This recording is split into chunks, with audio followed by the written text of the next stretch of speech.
അകത്ത് കളി നടന്നുകൊണ്ടിരിക്കുമ്പോ അതിന്റെ ഇടയിലാണോ തന്റെ തീറ്റ? ഉച്ചക്ക് കിട്ടിയത് കഴിച്ചിട്ട് വിശപ്പ് മാറിയില്ല. ഇതൊരു നേപ്പാളി തന്നത്. എന്നാലേ നാളെ മുതൽ തനിക്ക് ഇലയിട്ട് സദ്യ വിളമ്പി തരാം. വന്ന് പെട്ടെന്ന് വേഷം മാറും. വേഷം മാറാനോ? എന്തിന്? തന്റെ ചോദ്യത്തിനൊന്നും ഉത്തരം പറയാൻ നേരമില്ല. മതി കഴിച്ചത്. അല്ല, വിശക്കുമ്പോ എന്തെങ്കിലും കഴിക്കണ്ടേ? ഇങ്ങോട്ട് വരാനാ പറഞ്ഞത്.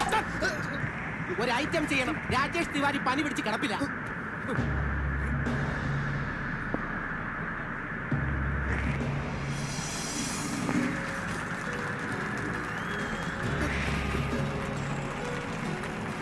ഈ പീരങ്കിക്കകത്തോട്ട് കയറി.